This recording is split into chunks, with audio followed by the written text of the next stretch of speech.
Civil warfare, also known as civil war, is a type of armed conflict that occurs within the boundaries of a single country or region where different groups or factions compete for power or control over resources or territory.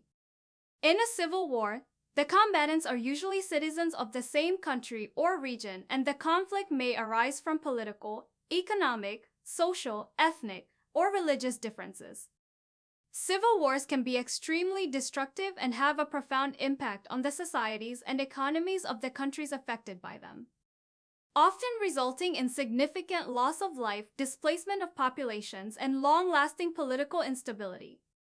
The causes and dynamics of civil wars can be complex and multifaceted, and effective resolution of such conflicts typically requires a combination of political, economic, and social measures.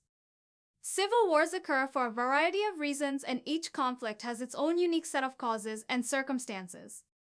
However, some common factors that can contribute to civil wars include political and economic inequality, ethnic or religious tensions, disputes over resources or territory, and government corruption or oppression. In some cases, civil wars can be traced back to colonialism and the legacy of arbitrary borders drawn by colonial powers, which can create ethnic or religious divisions within a country. In other cases, civil wars arise from long-standing political grievances or economic disparities that lead to popular uprisings against the government. Regardless of the specific causes, civil wars can be devastating for the people who are caught in the conflict. They can lead to widespread violence, displacement, and humanitarian crises, and can have long-lasting effects on a country's political and social stability. There have been many civil wars throughout history in different parts of the world, so the start and end dates of each conflict vary. However, if you are referring to the American Civil War, it began on April 12, 1861, when Confederate forces attacked a U.S. military installation at Fort Sumter, South Carolina. The war lasted for 4 years and ended on April 9, 1865, when Confederate General Robert E. Lee surrendered to Union General Ulysses S. Grant at Appomattox Courthouse in Virginia.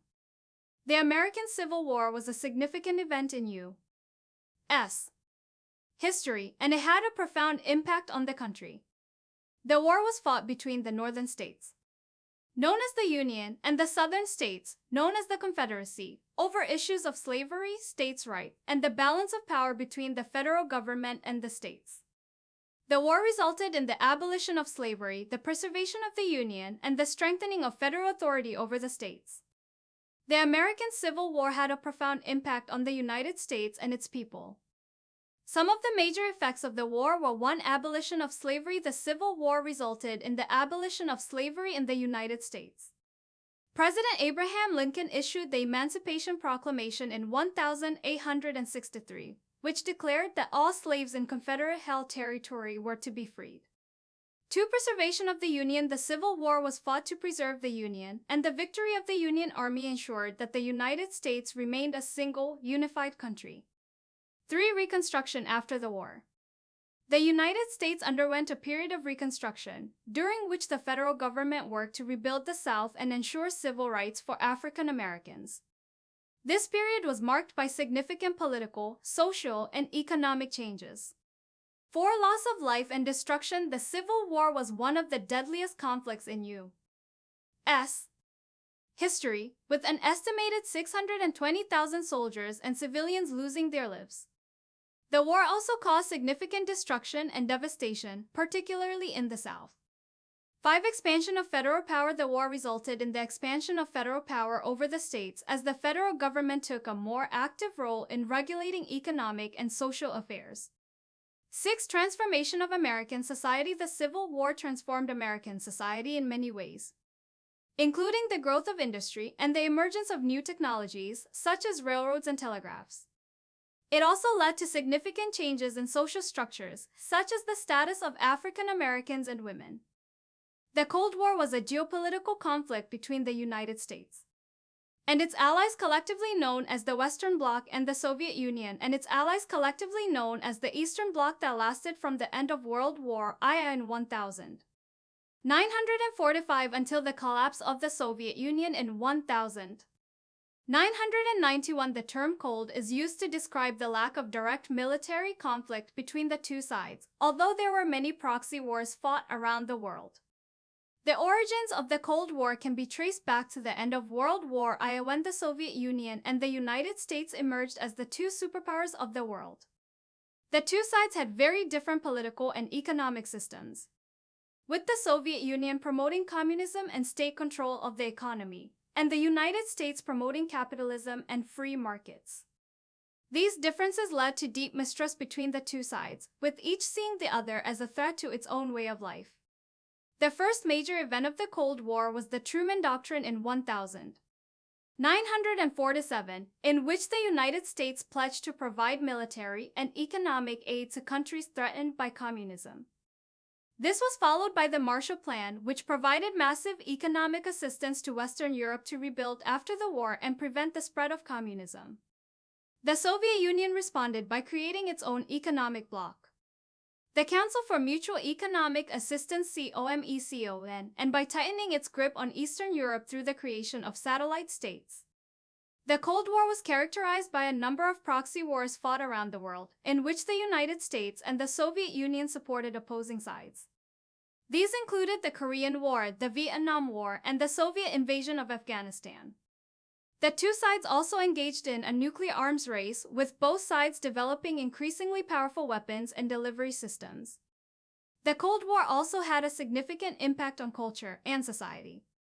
In the United States, the fear of communism led to a period of intense anti-communist hysteria known as the Red Scare, in which many people were accused of being communists or communist sympathizers and were blacklisted from employment. In the Soviet Union and its satellite states, there was strict censorship and control of the media and the arts. The Cold War came to an end in 1991 with the collapse of the Soviet Union.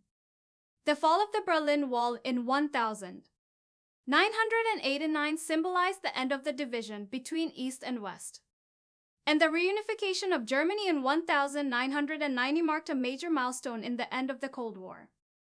Today, the Cold War remains a significant historical event that has shaped the political and cultural landscape of the world. The Cold War had a profound impact on the political and cultural landscape of the world. Here are some ways in which it influenced the world. 1. Globalization. The Cold War led to the spread of globalization, as both the United States and the Soviet Union sought to expand their influence around the world. This led to the formation of international organizations such as the United Nations, the World Bank, and the International Monetary Fund. These institutions helped to promote economic growth and development, but also led to increased economic inequality and dependence on Western powers. 2. Arms race. The Cold War led to an arms race between the United States and the Soviet Union as both sides sought to develop more powerful weapons and delivery systems. This led to the proliferation of nuclear weapons around the world and increased the risk of a catastrophic global conflict. 3. Space race. The Cold War also led to a space race, as both the United States and the Soviet Union sought to demonstrate their technological prowess. This led to significant advances in space exploration and technology, but also resulted in the militarization of space and the development of anti-satellite weapons. 4. Cultural exchange. The Cold War also led to increased cultural exchange between the United States and the Soviet Union as both sides sought to promote their values and ideologies. This led to the spread of American popular culture around the world, as well as increased interest in Soviet literature, art, and music. 5. Proxy wars. The Cold War also led to numerous proxy wars around the world, in which the United States and the Soviet Union supported opposing sides. These conflicts led to significant loss of life and instability in many regions and continue to have lasting impacts on global politics and security. Overall, the Cold War had a profound impact on the political and cultural landscape of the world, shaping the way we think about international relations, globalization, and the role of technology in society. World War usually refers to World War I 1914-1918 or World War I 1939-1945, both of which were global conflicts that involved many of the world's major powers. World War I began in 1914, triggered by the assassination of Archduke Franz Ferdinand of Austria-Hungary. The war quickly spread, with Germany, Austria-Hungary, and the Ottoman Empire the central powers fighting against the Allied powers, which included France, Britain, Russia, and eventually the United States. War I was characterized by trench warfare and brutal fighting on the Western Front in France and Belgium, as well as in the Middle East and Africa. The introduction of new technologies, such as tanks and poison gas, led to staggering casualties. The war ended in 1918 with the signing of the Treaty of Versailles, which imposed harsh penalties on Germany and led to major political and economic upheaval in Europe. World War I was one of the deadliest conflicts in human history. It lasted from 1914 to 1918 and involved more than 30 countries, including many of the world's major powers. The war was fought on multiple fronts, including Europe, Africa, and Asia, and resulted in the deaths of an estimated 8.5 million soldiers and 13 million civilians. The war was marked by brutal trench warfare and the introduction of new technologies such as tanks and poison gas. It also saw the collapse of several major empires, including the Austro-Hungarian and Ottoman empires, and the rise of the Soviet Union. The Treaty of Versailles, which ended the war, imposed harsh penalties on Germany, including massive reparations payments and the loss of territory. The treaty also set the stage for World War I, as it left Germany economically devastated and politically unstable. World War I began in 1939 with the invasion of Poland by Germany, and quickly spread to involve much of the world. The Axis powers, led by Germany, Italy, and Japan, fought against the Allied powers, which included the United States, Great Britain, and the Soviet Union. The war was marked by major battles in Europe, Africa, and Asia, as well as atrocities such as the Holocaust, in which millions of Jews and other minorities were killed by the Nazis. The war ended in 1945 with the surrender of Germany and Japan, and the United States emerged as a major superpower. World War I was even deadlier than World War I, with an estimated 70 million deaths. The war began in Europe with Germany's invasion of Poland in 1939, but quickly spread to involve much of the world. The war was marked by major battles on multiple fronts, including Europe, Africa, and Asia, and saw the use of new technologies such as jet aircraft and atomic bombs. The war also saw some of the worst atrocities in human history, including the Holocaust, in which millions of Jews and other minorities were killed by the Nazis. The war ended in 1945 with the surrender of Germany and Japan, and the United States emerged as a major superpower. Both World War I and World War I had profound impacts on the world. They led to major political and economic changes, including the rise of the United States as a global superpower and the establishment of the United Nations. They also set the stage for many of the conflicts and tensions that continue to shape the world today. The Afghan War refers to a series of conflicts that have taken place in Afghanistan since the late 1970s. The most recent phase of the Afghan War began in 2001 when a US-led coalition invaded Afghanistan to remove the Taliban government, which had been harboring al-Qaeda terrorists responsible for the 9/11 attacks. The war has been marked by intense fighting between coalition forces and various militant groups, including the Taliban and other insurgent groups. The conflict has also involved Afghan government forces, as well as regional and international actors. The war has had a profound impact on Afghanistan, with tens of thousands of people killed and millions displaced. It has also had a significant impact on the international community, with many countries providing military and humanitarian support to Afghanistan. Despite efforts to bring about a peaceful resolution to the conflict, fighting continues in many parts of the country. The Afghan war has been a complex and protracted conflict that has involved multiple parties with competing interests. The war has been fought on many fronts, including military, political, economic, and social. After the US-led coalition's initial invasion in 2001, the Taliban were quickly removed from power, but they continued to fight against coalition forces and the Afghan government. The coalition's efforts to stabilize Afghanistan and establish a functioning government have been hampered by ongoing violence, corruption, and political instability. The war has also been marked by a significant humanitarian crisis, with millions of Afghans displaced and in need of humanitarian aid. The conflict has had a particularly devastating impact on women and children, with widespread human rights abuses, including violence against women and girls, forced displacement, and restrictions on freedom of expression and movement. In recent years, efforts have been made to negotiate a peace agreement between the Afghan government and the Taliban, but progress has been slow and limited. The withdrawal of U.S. and other foreign troops from Afghanistan in 2021 has led to a surge in violence and a Taliban takeover of the country. The situation in Afghanistan remains highly uncertain, with significant implications for the country's people, neighboring countries, and the broader international community. The prospects for a lasting peace agreement in Afghanistan are uncertain and depend on many complex factors. Some of the key challenges to achieving lasting peace include ongoing violence and insecurity, political instability, corruption, and the competing interests of various stakeholders. The Taliban's recent takeover of Afghanistan has further complicated the prospects for peace. While the Taliban have expressed a willingness to negotiate with other Afghan stakeholders, they have not yet demonstrated a commitment to upholding human rights or allowing for a democratic political process. International pressure may play a role in encouraging the Taliban to engage in meaningful negotiations and uphold their commitments to human rights and governance. The United Nations, regional organizations, and individual countries may use their diplomatic leverage to push for a peaceful resolution to the conflict. However, given the complex and long-standing nature of the conflict in Afghanistan, achieving a lasting peace agreement will likely require sustained efforts from all parties involved. This will involve addressing the root causes of the conflict, building trust among stakeholders, and creating a sustainable political, economic, and social framework for the country. The history of tanks dates back to the early 20th century, when the first armored vehicles were developed in response to the demands of modern warfare. The development of tanks was spurred by the trench warfare of World War I, which demonstrated the need for vehicles that could cross trenches and move through difficult terrain.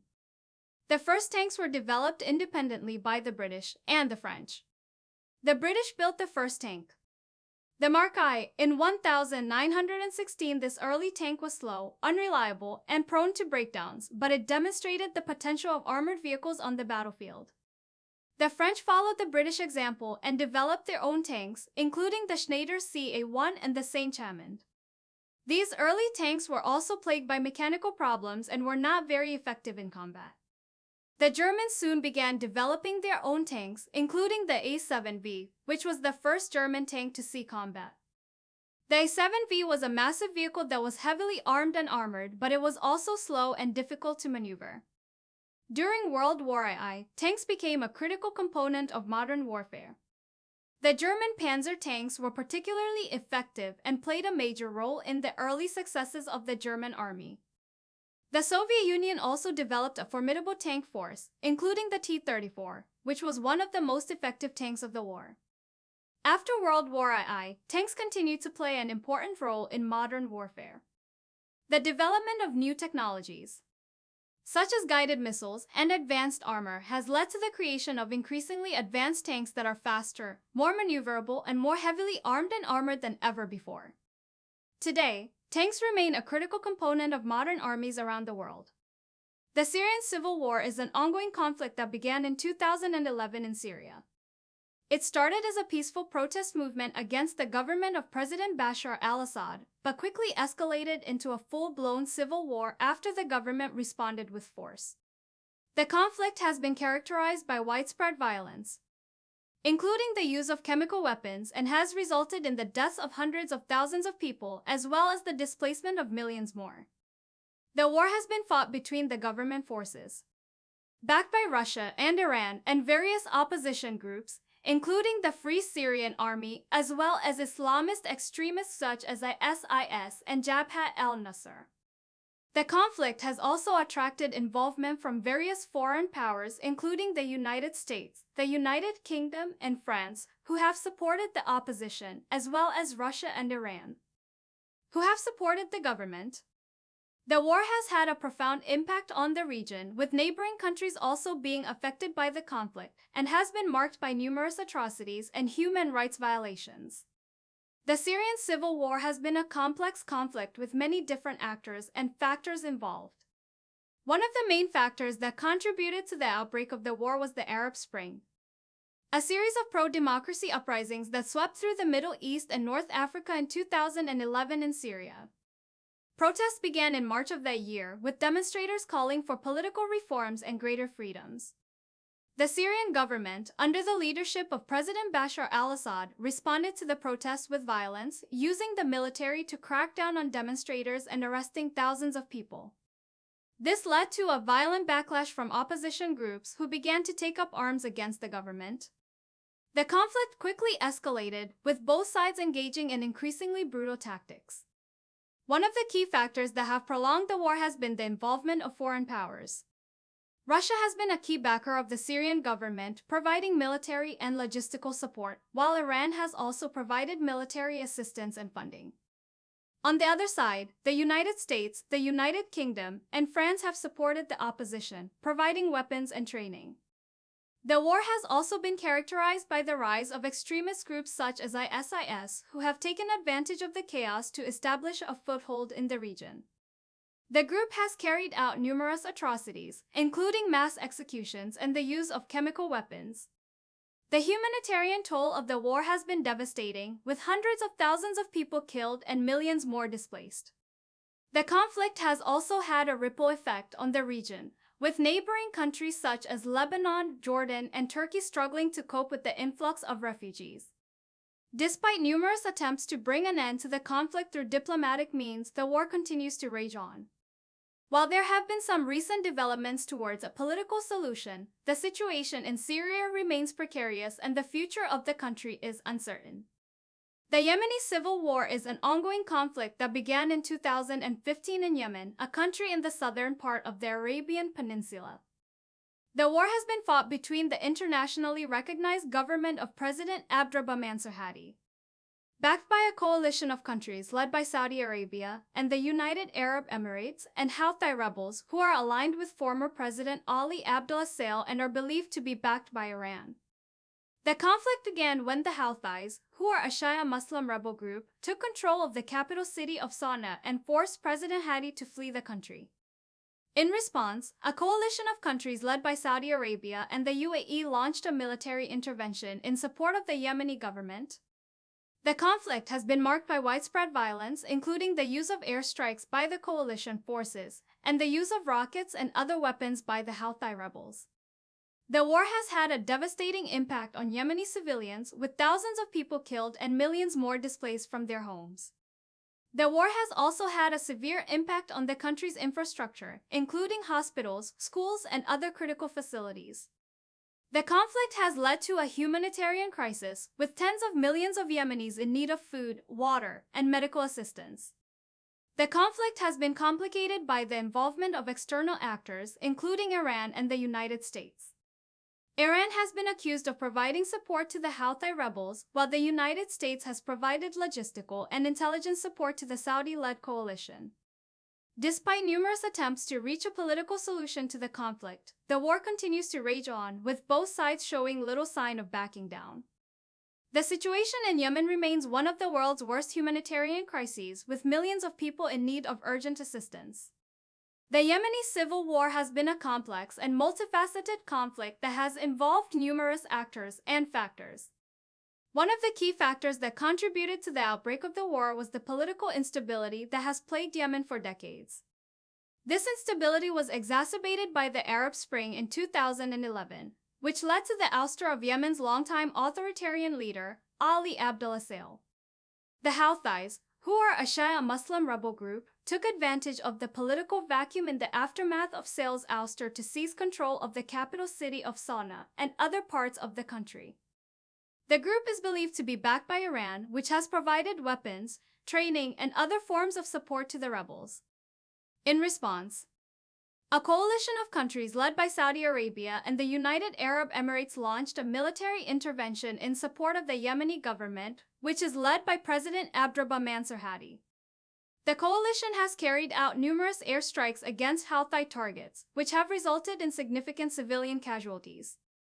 The conflict has also been marked by the rise of extremist groups such as Al-Qaeda in the Arabian Peninsula AQAP and the Islamic State, who have taken advantage of the chaos to establish a foothold in the country. These groups have carried out numerous attacks against both government forces and civilians, further exacerbating the humanitarian crisis in the country. The humanitarian toll of the war has been devastating, with thousands of people killed and millions more displaced from their homes. The conflict has also led to a severe humanitarian crisis, with millions of Yemenis in need of urgent assistance, including food, water, and medical supplies. Despite numerous attempts to reach a political solution to the conflict, including several rounds of UN-led peace talks, the war continues to rage on. The situation in Yemen remains one of the world's worst humanitarian crises, with millions of people in need of urgent assistance and the prospect of a political solution to the conflict remaining uncertain. What is Tigray conflict? The Tigray conflict is an ongoing armed conflict that began in November 2020 in the Tigray region of Ethiopia. The conflict erupted between the Tigray People's Liberation Front (TPLF), the ruling party of the Tigray region, and the Ethiopian National Defense Force (ENDF), following tensions between the TPLF and the central government of Ethiopia. The conflict began after the federal government accused the TPLF of holding illegal regional elections in Tigray, in defiance of the federal government's decision to postpone all regional elections due to the COVID-19 pandemic. The government declared the TPLF's actions illegal and cut off funding to the region. The conflict quickly escalated into a full-scale military intervention by the Ethiopian government, with the ENDF and allied forces from the neighboring Amhara region and Eritrea launching an offensive against the TPLF. The conflict has resulted in widespread violence and displacement, with reports of atrocities committed by both sides. The conflict has also had a humanitarian impact, with reports of food and fuel shortages, as well as the displacement of hundreds of thousands of people. The United Nations and other international organizations have called for an end to the conflict and for humanitarian access to be granted to those in need.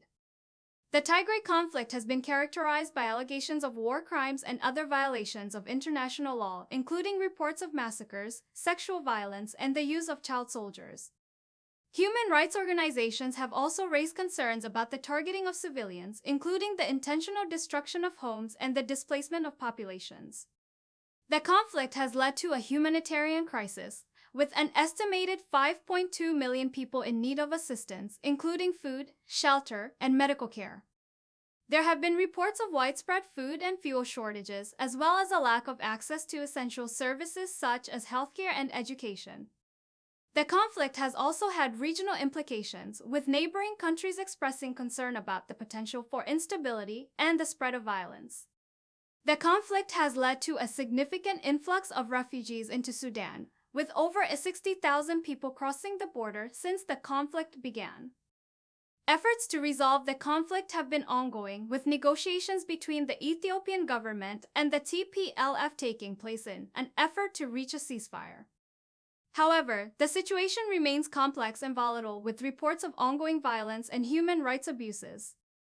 The international community has called for an end to the conflict and for all parties to engage in dialogue to find a peaceful resolution. The United Nations has also called for investigations into allegations of war crimes and other violations of international law. As of my knowledge cutoff in September 2021, negotiations between the Ethiopian government and the TPLF had not made significant progress toward a lasting ceasefire or resolution to the conflict. In June 2021, the Ethiopian government declared a unilateral ceasefire. But fighting continued in some parts of the Tigray region, and the TPLF rejected the ceasefire, calling for a complete withdrawal of Ethiopian and Eritrean forces from the region. The TPLF has also demanded that all political prisoners be released and that the government restore funding to the Tigray region. The government has accused the TPLF of being a terrorist organization and has rejected some of these demands. In August 2021, the TPLF regained control of the regional capital, Mekelle, after a military offensive, further complicating the situation. The Ethiopian government has rejected calls for negotiations with the TPLF and has continued military operations in the region. The situation remains complex and volatile, with ongoing violence and human rights abuses reported by both sides. The international community continues to call for an end to the conflict and for all parties to engage in dialogue to find a peaceful resolution. The international community has taken a number of actions in an effort to end the conflict in Tigray and address the humanitarian crisis it has caused. These actions include diplomatic efforts. Diplomatic efforts have been made by various countries and international organizations to urge the Ethiopian government and the TPLF to engage in dialogue and find a peaceful resolution to the conflict. The United Nations, the African Union, and the European Union have all called for an end to the fighting and for humanitarian access to be granted to those in need. To sanction some countries, including the United States and the European Union, have imposed sanctions on individuals and entities involved in the conflict, including government officials and military leaders. Through humanitarian aid, the international community has provided humanitarian aid to those affected by the conflict, including food, shelter, and medical supplies. The United Nations and other organizations have called for increased funding to address the growing humanitarian crisis in the region. For investigations, the United Nations and other organizations have called for investigations into allegations of war crimes and other violations of international law committed by all parties to the conflict. Despite these efforts, the conflict has continued and the humanitarian crisis has continued to worsen. The international community continues to call for an end to the fighting, for all parties to engage in dialogue to find a peaceful resolution, and for humanitarian access to be granted to those in need. There are many different types of warfare in the world, and the classification of these types can vary depending on the perspective and context. However, some common types of warfare include 1. Conventional warfare. This is the most common type of warfare, where 2 or more armies engage in direct combat using traditional military tactics and weapons. Conventional warfare refers to military operations that involve the use of traditional weapons and tactics, such as tanks, artillery, infantry, and air power, to achieve strategic objectives.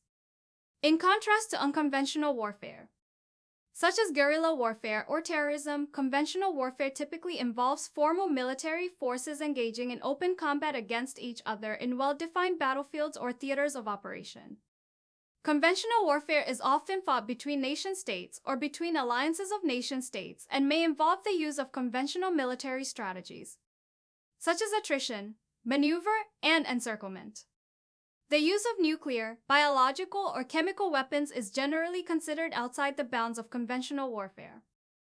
To unconventional warfare, this type of warfare involves the use of non-traditional military tactics, such as guerrilla warfare, insurgency, or terrorism, to achieve military objectives.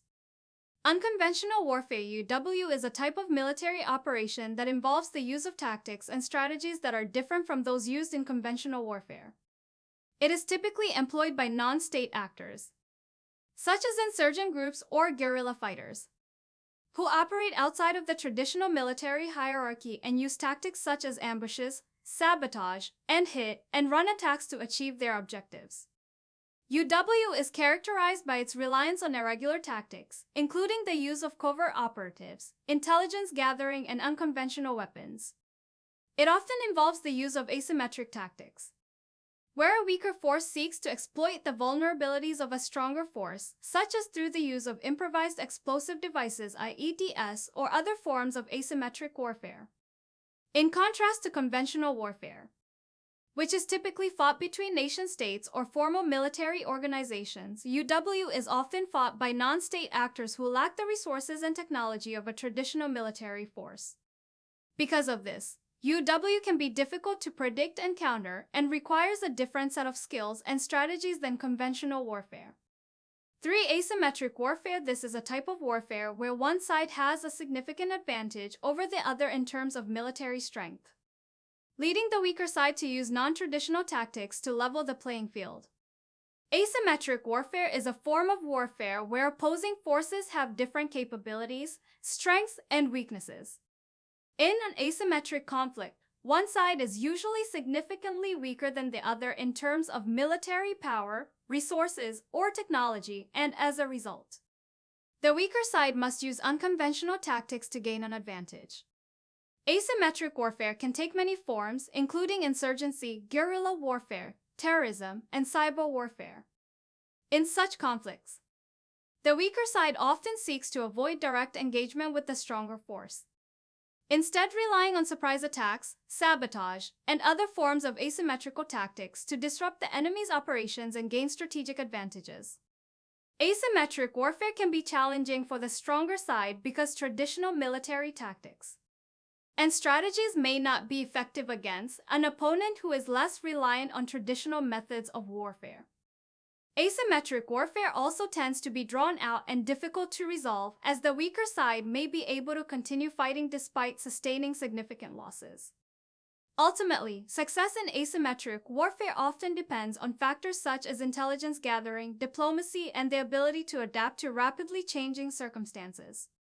For cyber warfare, this type of warfare involves the use of computer technology to disrupt or damage an opponent's computer systems or networks. Cyber warfare refers to the use of digital attacks such as hacking, malware, and denial of service attacks to disrupt, damage, or destroy computer systems and networks.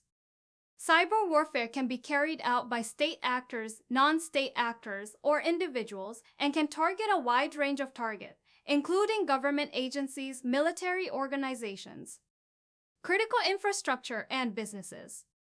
Cyber warfare can take many forms, including espionage, theft of sensitive information, sabotage, destruction, or alteration of data, and propaganda spreading false information or disinformation. It can also be used to disrupt or disable critical infrastructure, such as power grids, telecommunications networks, or transportation systems. One of the challenges of cyber warfare is that it can be difficult to attribute attacks to specific actors, as hackers can use a variety of techniques to hide their identities and location. This makes it difficult for governments to respond effectively to cyber attacks, as they may not be able to identify the source of the attack or determine an appropriate course of action. As reliance on digital technology continues to grow, the threat of cyber warfare is becoming increasingly significant. And governments and organizations around the world are investing in cybersecurity measures to protect themselves against cyber attacks. 5. Chemical warfare. This type of warfare involves the use of chemical agents such as nerve gas or mustard gas to incapacitate or kill enemy combatants. Chemical warfare is the use of chemical agents such as poisonous gases to cause injury, incapacitation, or death in humans. Chemical warfare agents can be categorized into several classes based on their effects, including nerve agents, blister agents, blood agents, choking agents, and riot control agents. Chemical warfare has been used in various conflicts throughout history, including World War I, where both sides used poisonous gases such as chlorine and mustard gas. The use of chemical weapons is now prohibited by international law under the Chemical Weapons Convention, which bans the production, stockpiling, and use of chemical weapons. Despite this, there have been several instances of chemical warfare in recent history, including the use of sarin gas in the 1995 Tokyo subway attack and the use of chlorine gas in the Syrian civil war. The use of chemical weapons is considered a war crime and is widely condemned by the international community. 6. Biological warfare. This type of warfare involves the use of biological agents such as viruses or bacteria to infect or kill enemy combatants. Biological warfare, also known as germ warfare, is the use of biological agents such as bacteria, viruses, or toxins to cause disease or death in humans, animals, or plants. Biological agents can be used in a variety of ways, including through the air, water, or food supply, or by direct contact with infected individuals or materials.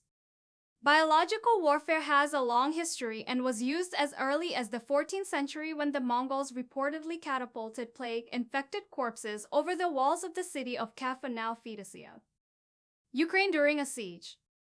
The use of biological weapons is now prohibited by international law under the Biological Weapons Convention, which bans the development, production, and stockpiling of biological weapons. Despite this, there have been several instances of suspected or confirmed use of biological weapons in recent history, including the use of anthrax in the 2001 anthrax attacks in the United States, and the use of chemical weapons in the Syrian civil war. The use of biological weapons is considered a war crime and is widely condemned by the international community. 7. Nuclear warfare. This is the most destructive type of warfare, involving the use of nuclear weapons to inflict massive damage and casualties on an opponent. Nuclear warfare is the use of nuclear weapons, such as atomic bombs or hydrogen bombs, to cause mass destruction and death. Nuclear weapons are the most powerful weapons ever created, and their use can have devastating consequences, including widespread destruction, radiation poisoning, and long-term environmental damage. The use of nuclear weapons has been a concern since the development of the first atomic bombs during World War II. And the use of nuclear weapons is now prohibited by international law under the Treaty on the Non-Proliferation of Nuclear Weapons. The treaty aims to prevent the spread of nuclear weapons and promote disarmament and has been signed by most countries around the world. Despite the ban on nuclear weapons, there are still several countries that possess nuclear weapons, and the possibility of nuclear war remains a concern. The use of nuclear weapons is widely seen as a last resort, and their use would have catastrophic consequences for both the aggressor and the target. Efforts continue to reduce the number of nuclear weapons in the world and prevent their use in any future conflicts. These are just a few examples of the different types of warfare that exist, and there are many other types and subtypes that can be identified. In addition, the long-term effects of chemical and biological warfare can be severe and far-reaching, both for individuals and for the environment. Here are some of the common long-term effects of chemical and biological warfare. 1. Health impacts. Chemical and biological agents can cause a range of health effects, including respiratory problems, skin disorders, neurological damage, and cancer. Some of these effects may not be apparent until many years after exposure. 2. Environmental impacts. Chemical and biological agents can contaminate soil, water, and air, leading to long-term environmental damage and health risks for humans and other living beings. 3. Economic impacts. Chemical and biological warfare can have a significant impact on the economy of affected regions, as it can cause damage to infrastructure, disrupt supply chains, and lead to loss of income and productivity. 4. Social impacts. Chemical and biological warfare can also have long-term social impacts, including the displacement of populations, loss of cultural heritage, and social disruption. 5. Political impacts. Chemical and biological warfare can have long-term political impacts as well, including the destabilization of governments, the breakdown of diplomatic relations, and the erosion of trust between nations. It is worth noting that the long-term effects of chemical and biological warfare can vary depending on the specific agents used, the intensity of the exposure, and the duration of the conflict. In some cases, the effects may be limited or short-lived, while in others, they may be severe and long-lasting. Once upon a time, there was a young man named Alex who had always dreamed of serving his country in the military. He was a bright and intelligent young man who excelled in his studies, and he had a deep sense of patriotism and duty. After completing his education, Alex joined the military and was quickly recognized for his intelligence and strategic thinking. He was assigned to a special forces unit that was tasked with carrying out complex and challenging missions in some of the most dangerous regions of the world. As a member of this unit, Alex faced many challenges and dangers, but he always remained calm and focused under pressure. He was known for his ability to analyze complex situations quickly and come up with innovative solutions to problems. One day, Alex and his team were deployed to a remote region of the country where a terrorist group had taken control of a key strategic location.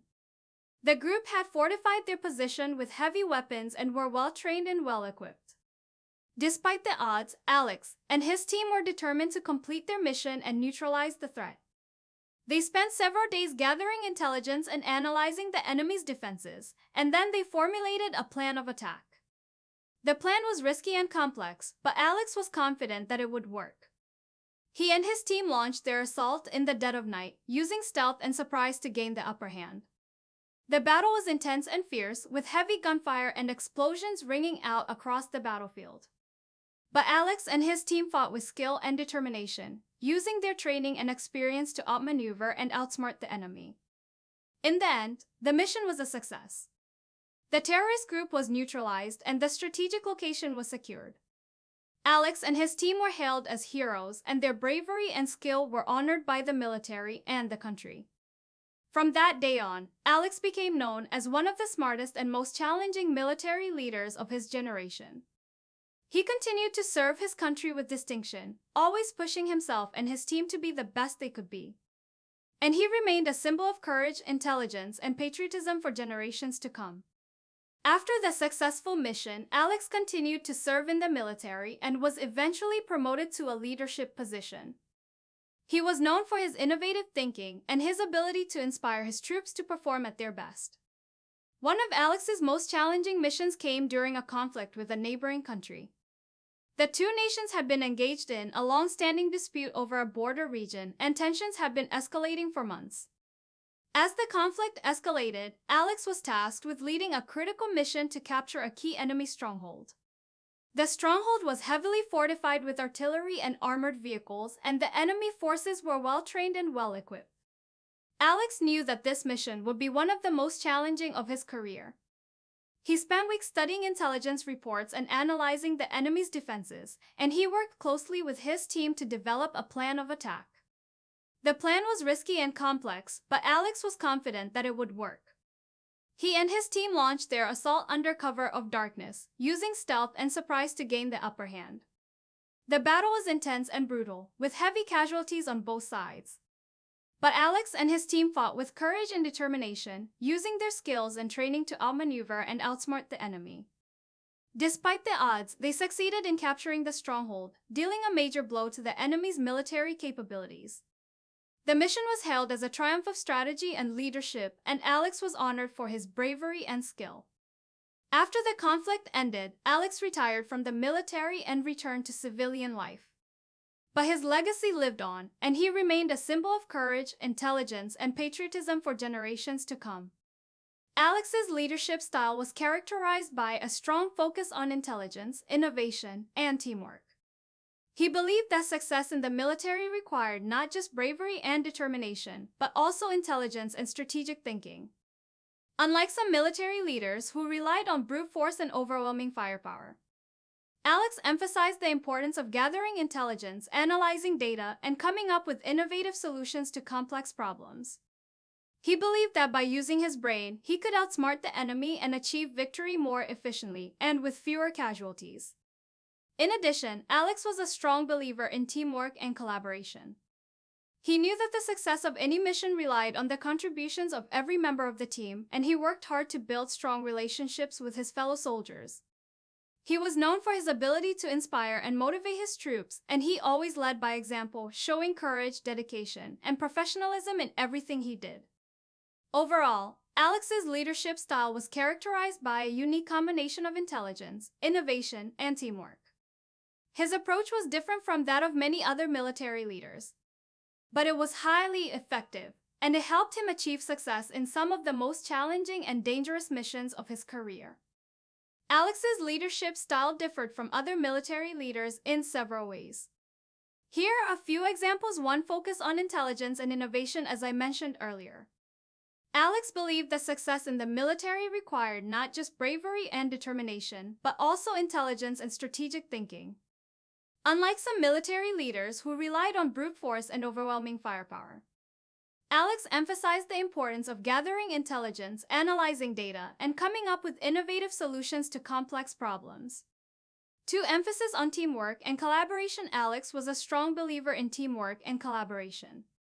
He knew that the success of any mission relied on the contributions of every member of the team, and he worked hard to build strong relationships with his fellow soldiers.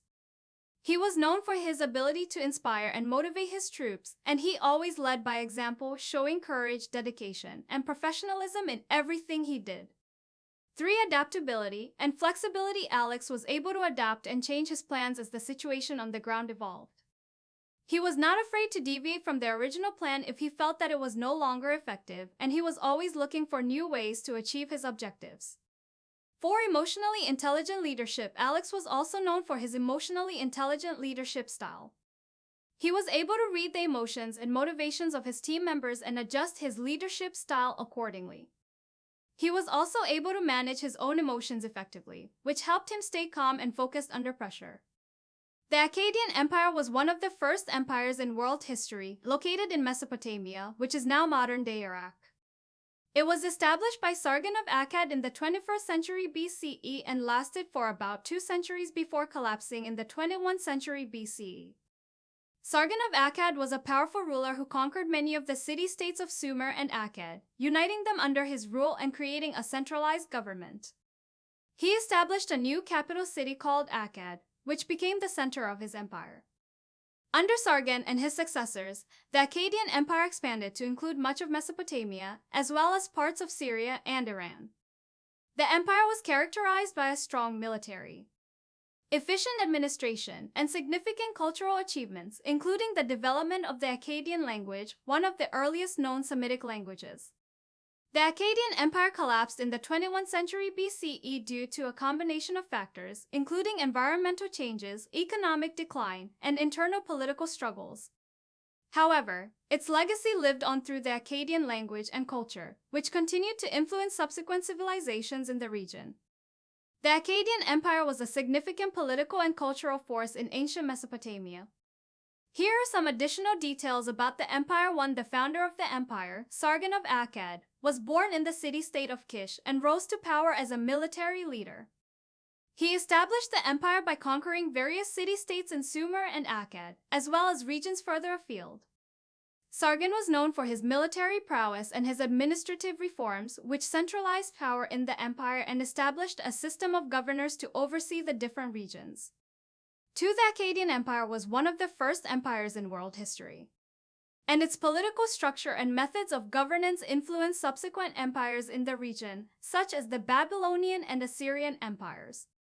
3. The Akkadian language, which was developed during the empire, became the primary language of communication and administration throughout Mesopotamia.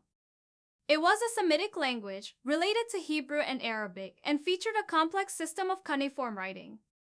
4. The Akkadian Empire was known for its cultural achievements, including art, literature, and science.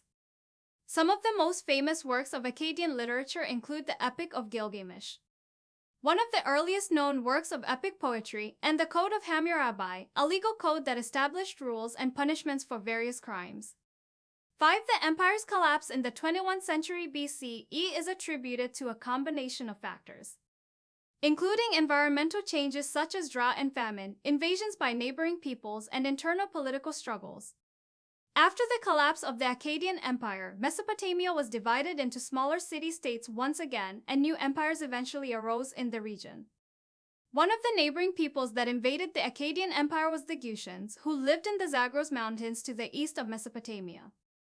The Gutians were a tribal people who were known for their military might and their skill in archery. They were able to gain control of much of Mesopotamia, including the former Akkadian territories, for a period of around 100 years in the 21st century BC. The Gutian period was characterized by political instability and economic decline, and it is considered to be one of the darkest periods in Mesopotamian history. Another group that invaded the Akkadian Empire was the Amorites, a Semitic people who lived in the desert regions to the west of Mesopotamia. The Amorites were pastoral people who were known for their skills in horsemanship and their ability to adapt to changing environments. They gradually migrated into Mesopotamia and established their own city-states, eventually forming the Babylonian Empire in the 18th century BCE. The Elamites, who lived in the highlands to the east of Mesopotamia, also posed a threat to the Akkadian Empire. The Elamites were non-Semitic people with their own language and culture, and they frequently clashed with the Akkadians over control of border territories. The Elamites eventually established their own empire, which lasted from around the 21st century BCE to the 6th century BCE. Once upon a time, a young man named John decided to enlist in the military. He had always been drawn to the idea of serving his country and felt that the military would give him a sense of purpose and belonging. John underwent basic training, which was rigorous and demanding both physically and mentally. He had to learn how to march, shoot a rifle, and follow orders without question. But he also learned valuable skills like teamwork and discipline. After basic training, John was assigned to a unit and deployed to a foreign country. He spent months living in harsh conditions, often without access to basic necessities like electricity and running water. He saw things that he never thought he would see and experienced the highs and lows of military life. Despite the challenges, John formed close bonds with his fellow soldiers and found a sense of camaraderie that he had never experienced before. They relied on each other for support and comfort in difficult times and celebrated together in moments of triumph. After his deployment, John returned home a changed man. He had grown and matured in ways that he never thought possible. He was grateful for the experience but also relieved to be back in the safety and comfort of his own country. John continued to serve in the military for several more years, rising through the ranks and taking on more responsibilities. He trained new recruits and led his unit on missions around the world. But eventually, John decided that it was time to move on from military life.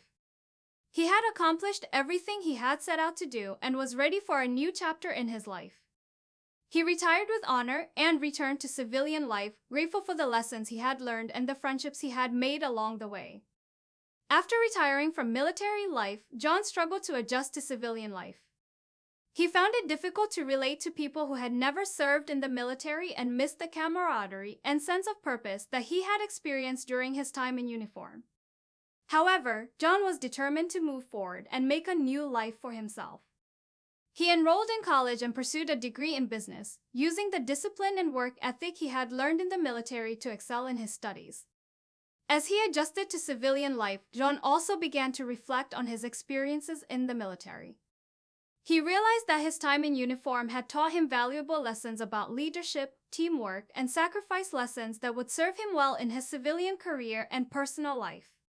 With these lessons in mind, John started a successful business and became a respected leader in his community. He also continued to give back to his fellow veterans, volunteering with organizations that supported those who had served their country.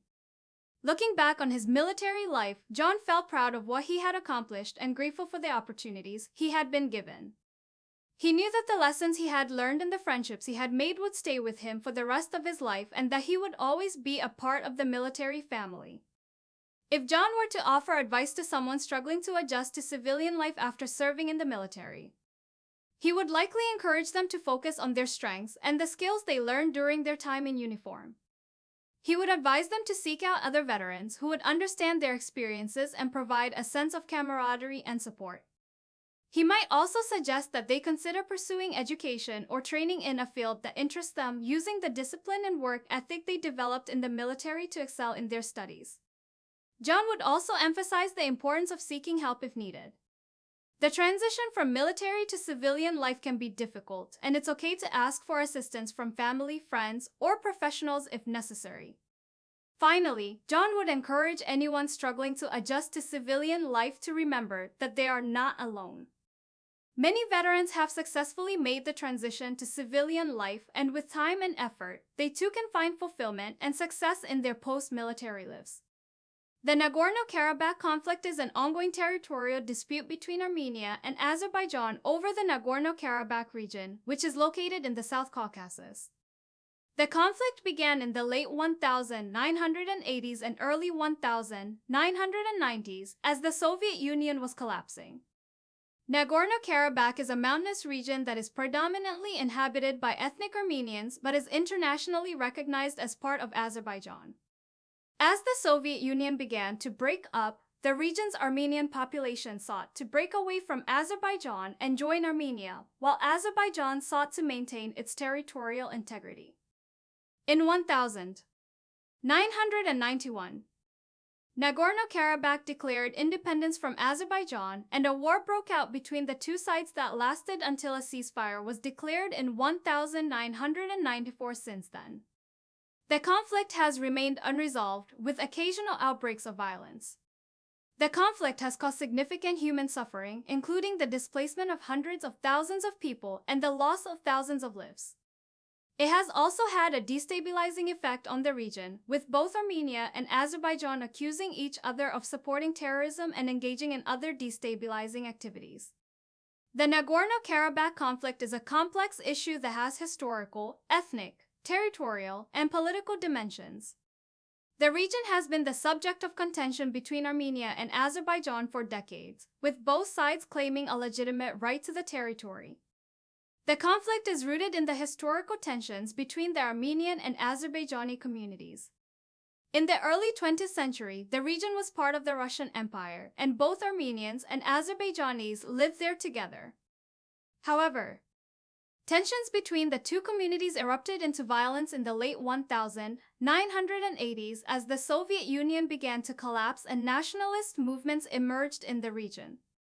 In 1988, Nagorno-Karabakh's regional parliament voted to secede from Azerbaijan and join Armenia. This move was rejected by Azerbaijan, which led to a military conflict between the two sides. By 1994, the conflict had escalated into a full-scale war, which resulted in the displacement of hundreds of thousands of people and the deaths of tens of thousands. A ceasefire was signed in 1994, but the conflict has remained unresolved, with occasional outbreaks of violence. The situation is further complicated by the involvement of external actors including Russia, Turkey, and Iran, who have their own interests in the region. The conflict has had a significant impact on the region's economy and infrastructure. The blockade imposed by Azerbaijan and Turkey on Armenia has severely limited the country's access to trade and resources. The conflict has also hindered regional cooperation, contributing to instability in the South Caucasus. Numerous attempts to negotiate a peaceful settlement to the conflict have been made over the years, including mediation efforts by the OSCE Minsk Group. However, a lasting resolution has not yet been achieved, and the situation remains tense. There are several major obstacles that have prevented a peaceful resolution to the Nagorno-Karabakh conflict. These include: 1. Territorial disputes. The core issue of the conflict is the status of Nagorno-Karabakh, which is recognized internationally as part of Azerbaijan but is predominantly inhabited by ethnic Armenians who have declared independence. Azerbaijan demands the return of the territory, while Armenia and Nagorno-Karabakh seek recognition of the region's independence or its integration into Armenia. Finding a solution that satisfies both sides' territorial claims has proven difficult. 2. Ethnic tensions. The conflict is fueled by long-standing ethnic tensions between Armenians and Azerbaijanis. The two communities have a history of violence and distrust, making it challenging to build trust and confidence between the parties. 3. Military balance. Both Armenia and Azerbaijan have invested heavily in their military capabilities since the 1994 ceasefire, which has led to a militarization of the conflict. Both sides have the ability to inflict significant damage on the other, creating a fear of renewed conflict. 4. Displacement and refugees. The conflict has resulted in the displacement of hundreds of thousands of people, many of whom have been unable to return to their homes. The issue of refugees and internally displaced persons (IDPs) is a significant obstacle to achieving a lasting peace settlement. 5. External actors. Several external actors, including Russia, Turkey, and Iran, have interests in the region and have supported one side or the other in the conflict. These external actors have often complicated efforts to resolve the conflict by pursuing their own interests. 6. Lack of trust. The lack of trust between the parties has been a significant obstacle to finding a peaceful resolution. Previous attempts to negotiate a settlement have failed, and both sides remain deeply suspicious of each other's intentions. Addressing these obstacles will require significant political will and compromise from both sides, as well as constructive engagement from the international community.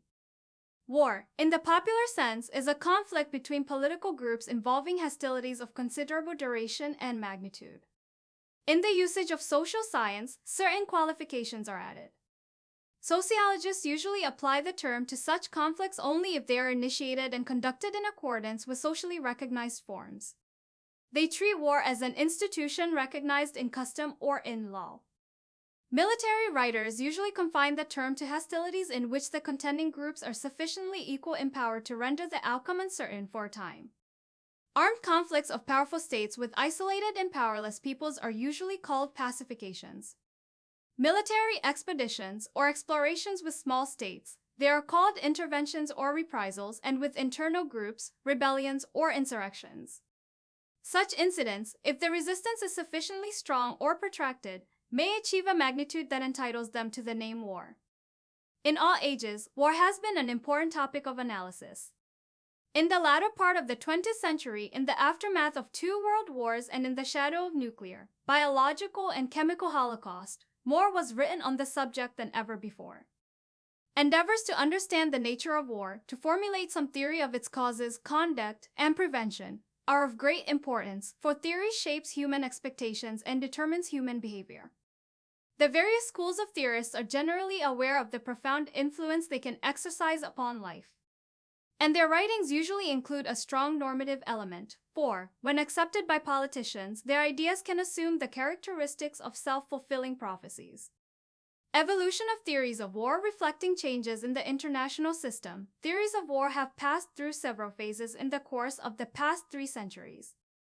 After the end of the wars of religion, about the middle of the 17th century, wars were fought for the interests of individual sovereigns and were limited both in their objectives and in their scope.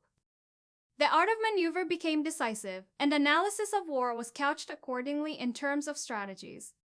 The situation changed fundamentally with the outbreak of the French Revolution, which increased the size of forces from small professional to large conscript armies and broadened the objectives of war to the ideals of the revolution. Ideals that appealed to the masses who were subject to conscription. In the relative order of post-Napoleonic Europe, the mainstream theory returned to the idea of war as a rational, limited instrument of national policy. This approach was best articulated by the Prussian military theorist Karl von Clausewitz in his famous classic on War 183,237, World War I, which was total in character because it resulted in the mobilization of entire populations and economies for a prolonged period of time.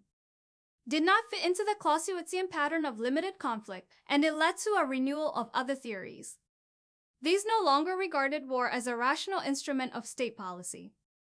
The theorists held that war, in its modern, total form if still conceived as a national state instrument, should be undertaken only if the most vital interests of the state, touching upon its very survival, are concerned.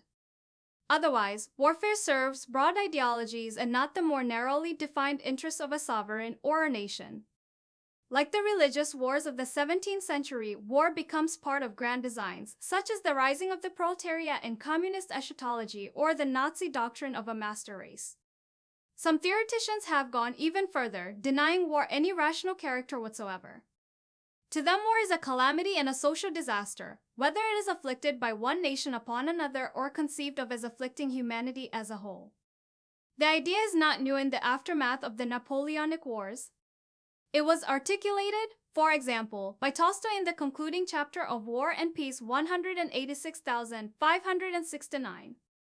In the second half of the 20th century, it gained new currency in peace research, a contemporary form of theorizing that combines analysis of the origins of warfare with a strong normative element aiming at its prevention. Peace research concentrates on 2 areas: the analysis of the international system and the empirical study of the phenomenon of war. World War II and the subsequent evolution of weapons of mass destruction made the task of understanding the nature of war even more urgent. On the one hand, war had become an intractable social phenomenon, the elimination of which seemed to be an essential precondition for the survival of mankind. On the other hand, the use of war as an instrument of policy was calculated in an unprecedented manner by the nuclear superpowers, the United States and the Soviet Union. War also remained a stark but rational instrumentality in certain more limited conflicts, such as those between Israel and the Arab nations. Thinking about war, consequently, became increasingly more differentiated because it had to answer questions related to very different types of conflict. Clausewitz cogently defines war as a rational instrument of foreign policy, an act of violence intended to compel our opponent to fulfill our will. Modern definitions of war, such as armed conflict between political units, generally disregard the narrow, legalistic definitions characteristic of the 19th century, which limited the concept to formally declared war between states. Such a definition includes civil wars, but at the same time excludes such phenomena as insurrections, banditry, or piracy. Finally, war is generally understood to embrace only armed conflicts on a fairly large scale, usually excluding conflicts in which fewer than 50,000 combatants are involved. The causes of war. Contemporary theories of the causes of war divide roughly into 2 major schools. One attributes war to certain innate biological and psychological factors or drives, the other attributes it to certain social relations and institutions. Both schools include optimists and pessimists concerning the preventability of war. Biological theories centering upon man's innate drives are developed by ethologists, who draw analogies from animal behavior, and also by psychologists and psychoanalysts. Ethologists start with the persuasive argument that the study of animal warfare may contribute toward an understanding of war as employed by man. The behavior of monkeys and apes in captivity and the behavior of young children, for example, show basic similarities. In both cases, it is possible to observe that aggressive behavior usually arises from several drives: rivalry for possession, the intrusion of a stranger, or frustration of an activity. The major conflict situations leading to aggression among animals, especially those concerning access of males to females and control of territory for feeding and breeding, are usually associated with patterns of dominance. The analogies of animal to human behavior drawn by many ethologists, however, are severely questioned by their more restrained colleagues as well as by many social scientists. The term aggression, for example, is imprecisely and inconsistently used, often referring merely to the largely symbolic behavior of animals involving such signals as grimaces. Observed animal behavior can be regarded as a possible important source of inspiration for hypotheses, but these must then be checked through the study of actual human behavior. As this has not yet been adequately done, the hypotheses advanced have little foundation and are merely interesting ideas to be investigated. Further, human behavior is not fixed to the extent that animal behavior is, partly because man rapidly evolves different patterns of behavior in response to environmental factors such as geography, climate, and contact with other social groups. The variety of these behavior patterns is such that they can be used on both sides of an argument concerning, for example, whether or not men have an innate tendency to be aggressive. Two particularly interesting subjects studied by ethologists are the effects of overcrowding on animals and animal behavior regarding territory. The study of overcrowding is incomplete, and the findings that normal behavior patterns tend to break down in such conditions and that aggressive behavior often becomes prominent are subject to the qualification that animal and human reactions to overcrowding may be different. Ethologists have also advanced plausible hypotheses concerning biological means of population control through reduced fertility that occurs when animal populations increase beyond the capacity of their environment. Whether such biological control mechanisms operate in human society, however, requires further investigation. Findings concerning the territorial imperative in animals, that is, the demarcation and defense against intrusion of a fixed area for feeding and breeding, are even more subject to qualification when an analogy is drawn from them to human behavior.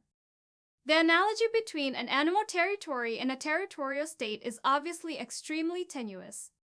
In nature, the territories of members of a species differ in extent, but usually seem to be provided with adequate resources. And the use of force in their defense is rarely necessary, as the customary menacing signals generally lead to the withdrawal of potential rivals. This scarcely compares with the sometimes catastrophic defense of the territory of a national state. Psychology, one school of theorists, has postulated that the major causes of war can be found in man's psychological nature. Such psychological approaches range from very general, often merely intuitive assertions regarding human nature to complex analyses utilizing the concepts and techniques of modern psychology. The former category includes a wide range of ethical and philosophical teaching and insights, including the works of such figures as St. Augustine and the 17th-century Dutch philosopher Benedict de Spinoza. Modern writers utilizing psychological approaches emphasize the significance of psychological maladjustments or complexes and of false, stereotyped images held by decision makers of other countries and their leaders. Some psychologists posit an innate aggressiveness in man. Others concentrate on public opinion and its influence, particularly in times of tension. Others stress the importance of decision makers and the need for their careful selection and training. Most believe that an improved social adjustment of individuals would decrease frustration, insecurity, and fear and would reduce the likelihood of war. All of them believe in the importance of research and education. Still, the limitations of such approaches derive from their very generality. Also, whether the psychological premises are optimistic or pessimistic about the nature of man, One cannot ignore the impact upon human behavior of social and political institutions that give man the opportunities to exercise his good or evil propensities and impose restraints upon him. Social theories, whereas psychological explanations of war contain much that seems to be valid, they are insufficient because man behaves differently in different social contexts. Hence, many thinkers have sought their explanations in these contexts, focusing either on the internal organization of states or on the international system within which these operate. The most voluminous and influential theories attributing war to the nature of the state fall into two broad streams, which can be loosely called liberal and socialist. Liberal analyses. The early or classical liberals of the 18th and 19th centuries distinguished three basic elements in their analysis: individuals, society, and the state, and regarded the state as the outcome of the interaction of the former two. They assumed that society is self-regulating and that the socioeconomic system is able to run smoothly with little interference from the government. Economy, decentralization, and freedom from governmental control were the classical liberals' main concerns, as shown particularly clearly in the writings of John Stuart Mill. They accepted the necessity of maintaining defense but postulated the existence of a basic harmony of interests among states, which would minimize the incidence of wars. Economic cooperation based upon an international division of labor and upon free trade would be in the interests of everybody. Commerce would be the great panacea, the rational substitute for war. In the explanation of wars that did occur, however, liberals emphasized a variety of factors. First, they focused on autocratic governments, which were presumed to wage war against the wishes of peacefully inclined people. It thus became a major tenet of liberal political philosophy that war could be eliminated by introducing universal suffrage, because the people would surely vote out of office any belligerently inclined government. From the early American pamphleteer Thomas Paine onward, a major school of liberals supported republicanism and stressed the peaceful impact of public opinion. Although they could not agree about actual policies, they stressed certain general ideas concerning relations between states, paralleling their laissez-faire ideas of the internal organization of the state with ideas of a minimum amount of international organization, use of force strictly limited to repelling aggression, the importance of public opinion and of democratically elected governments, and rational resolution of conflicts and disputes. Later in the course of the 19th century, however, and especially after World War I, liberals began to accept the conclusion that an unregulated international society did not automatically tend toward peace and advocated international organization as a corrective. Socialist analyses, whereas liberals concentrated on political structures, regarding them as of primary importance in determining the propensity of states to engage in war. Socialists turned to the socioeconomic system of states as the primary factor. Early in the 20th century, the two streams did to some extent converge, as evidenced by the fact that the English radical liberal John Hobson explained wars in terms later adopted by Vladimir Lenin. Karl Marx attributed war not to the behavior of states, but to the class structure of society. To him, wars occur not as an often voluntary instrument of state policy, but as the result of a clash of social forces. To Marx, the state was merely a political superstructure. The primary determining factor lies in the capitalist mode of production, which leads to the development of two antagonistic classes, the bourgeoisie and the proletariat. The bourgeoisie controls governmental machinery in its own interests, in its international relations. The capitalist state engages in wars because it is driven by the dynamism of its system's constantly growing need for raw materials, markets, and supplies of cheap labor. The only way to avoid war is to remove its basic cause by replacing capitalism with socialism, thus abolishing both class struggle and states. The Marxist doctrine, however, gave no clear guidance about the interim period before the millennium is reached, and the international solidarity of the proletariat proved a myth when war broke out in 1914, facing the European social democratic parties with the problem of adopting an attitude to the outbreak of the war. The Second International of Working Class Parties had repeatedly passed resolutions urging the working classes to bring pressure upon their respective governments to prevent war, but once war had broken out, each individual party chose to regard it as defensive for its own state and to participate in the war effort. This was explained by Lenin as being due to a split in the organization of the proletariat that could be overcome only through the activity of a rigidly organized revolutionary vanguard.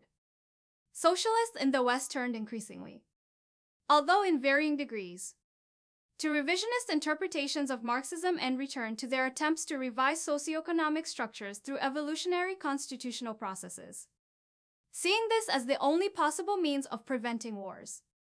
In the Soviet Union, the socialist theory of war changed as the new communist regime responded to changes in circumstances. Soviet theoreticians distinguished three major types of war between capitalist states, between capitalist and socialist states, and colonial wars of liberation. The internecine wars among capitalist states were supposed to arise from capitalist competition and imperialist rivalries such as those that led to the two world wars. They were desirable for they weakened the capitalist camp.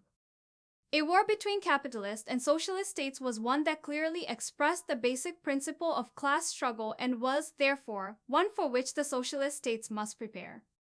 Finally, wars of colonial liberation could be expected between subjugated people and their colonial masters. The weakness of the theory was that the two major expected types of war, the intra-capitalist and the capitalist socialist, did not materialize as frequently as Soviet theoreticians had predicted. Further, the theory failed to adequately analyze the situation in the Soviet Union and in the socialist camp. Even in communist countries, nationalism seems to have proved more powerful than socialism. National liberation movements appeared and had to be forcibly subdued in the Soviet Union despite its communist regime. Also, war between socialist states was not unthinkable. As the doctrine indicated, only the colossal preponderance of Soviet forces prevented a full-scale war in 1956 against Hungary and in 1968 against Czechoslovakia. War between the Soviet Union and the People's Republic of China was a serious possibility for 2 decades after the Sino-Soviet split in 1962. An armed conflict erupted between China and Vietnam after the latter country became the most powerful in Southeast Asia. Finally, the theory did not provide for wars of liberation against socialist states, such as that conducted by the Afghan Mujahideen against the Soviet Union from 1979 to 1989. Nationalism. Many theories claim or imply that wars result ultimately from the allegiance of men to nations and from the intimate connection between the nation and a state.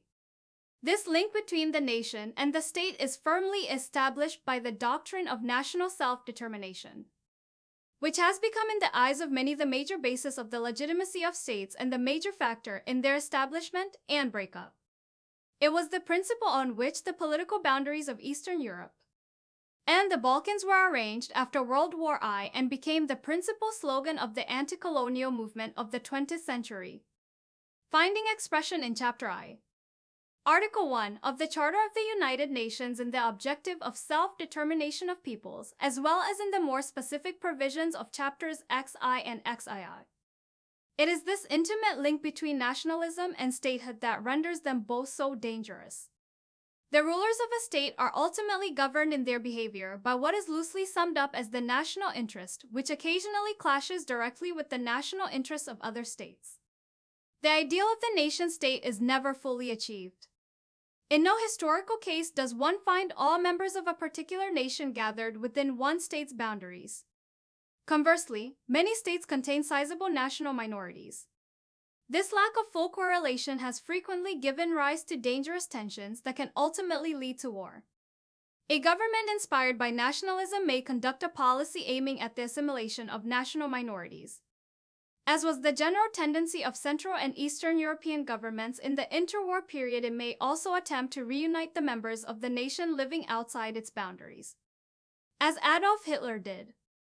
National groups that are not in control of a state may feel dissatisfied with its regime and claim self-determination in a separate state, as demonstrated in the attempt to carve Biafra out of Nigeria and the separation of Bangladesh from Pakistan. There is no rational basis for deciding on the extent to which the self-determination principle should be applied in allowing national minorities to break away.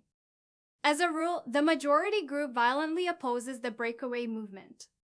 Violent conflicts can ensue and, through foreign involvement, turn into international wars. No suitable method has been found for divorcing nationalism from the state and for meeting national demands through adequate social and cultural provisions within a larger unit. Such an attempt in the Austro-Hungarian Empire before its dissolution in World War I failed.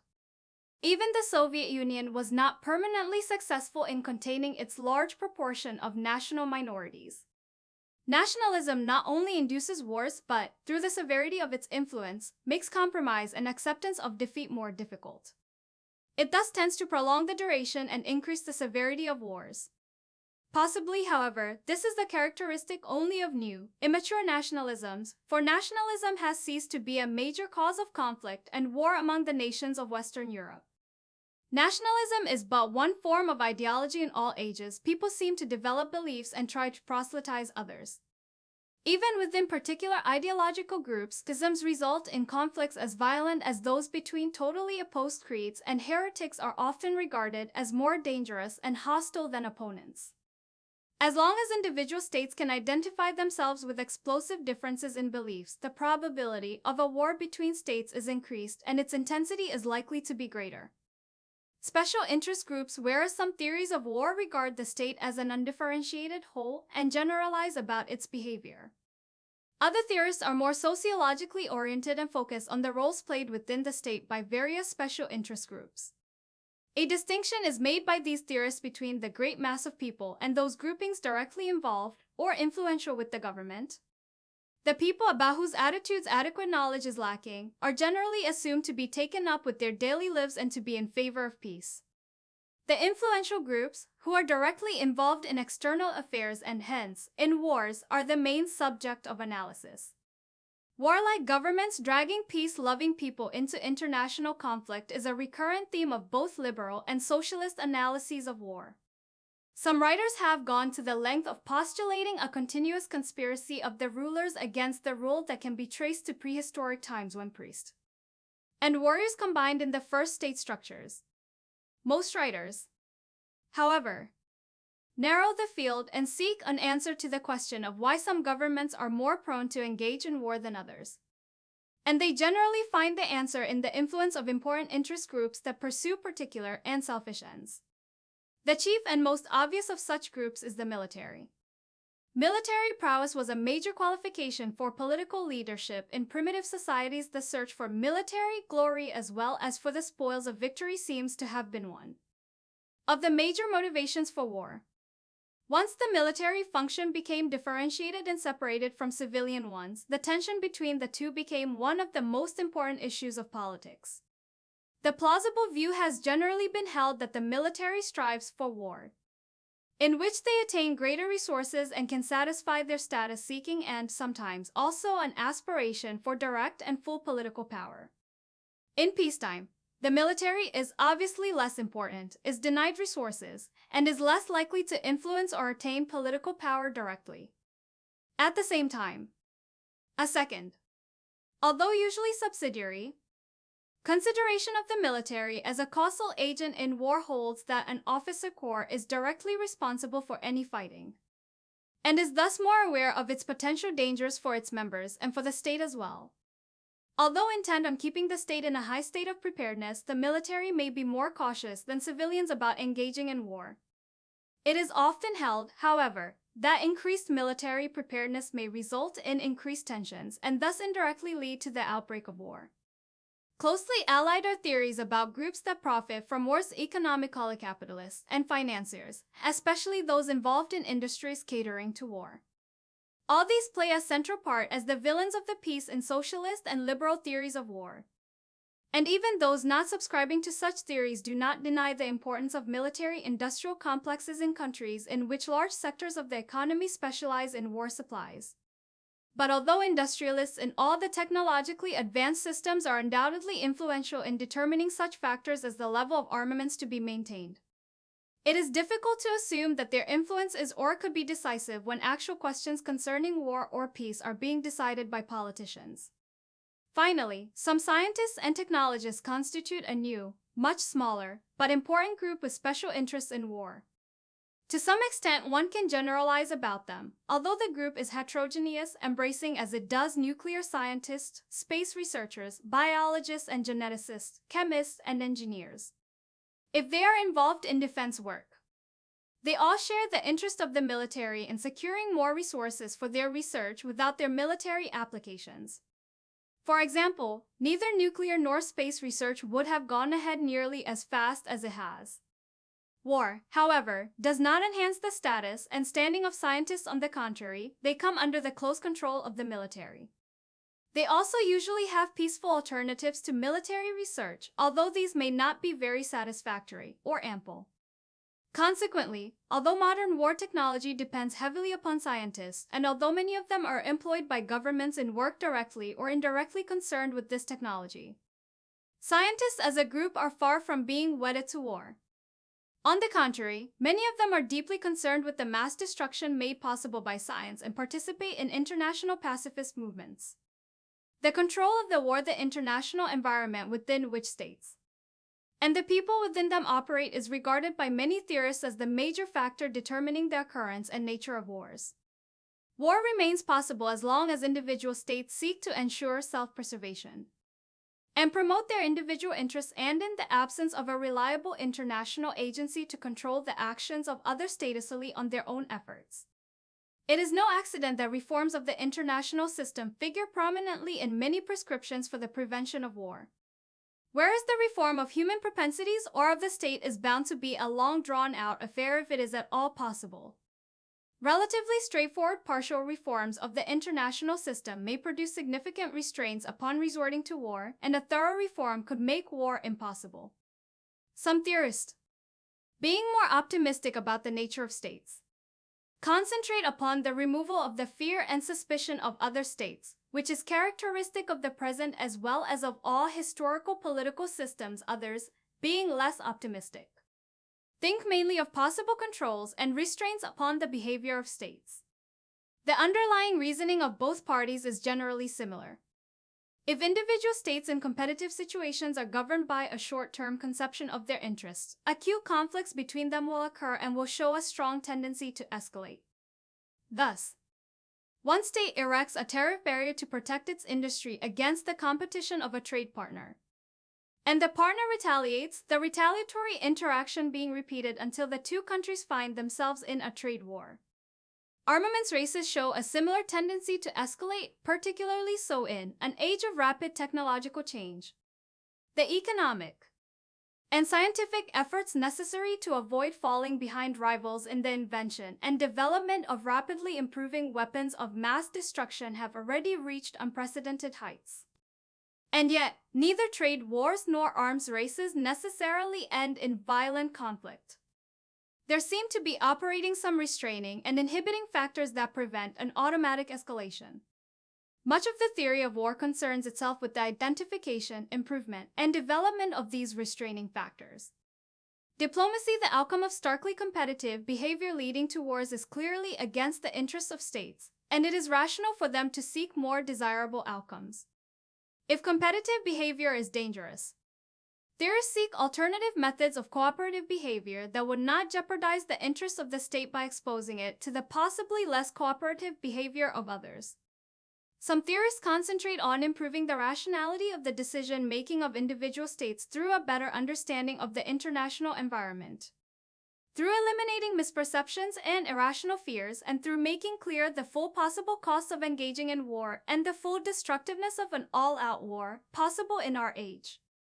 The relative paucity of wars and their limited nature throughout the century following the Napoleonic Wars 18,151,914 stirred great theoretical interest in the nature of the balance of power system of that period, that is, in the process by which the power of competing groups of states tended toward a condition of equilibrium, contributing to the successful operation of the balance of power system of the 19th century were relatively slow technological change, great diversionary opportunities for industrial and colonial expansion, and the ideological and cultural homogeneity of Europe.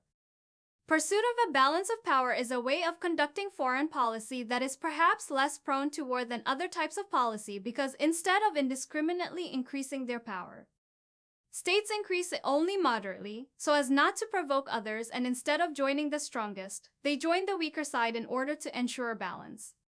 States in a balance of power system must, however, be ready to abide by constraints upon their behavior in order to ensure the stability of the system. The application to international relations of a branch of mathematics game theory that analyzes the strategy of conflict situations has provided a new tool of analysis. In state interaction, as in any game situation, one side's strategy generally depends upon that side's expectations of the other side's strategy. If all sides in a game are to maximize their chances of a satisfactory outcome, it is necessary that some rational rules of behavior be conceptualized and agreed upon, and this idea of a set of rational rules can be applied to competing states in the international system. Game theorists distinguish antagonistic situations called zero-sum games, in which one state's gain can be only at the expense of another state because the payoff is fixed.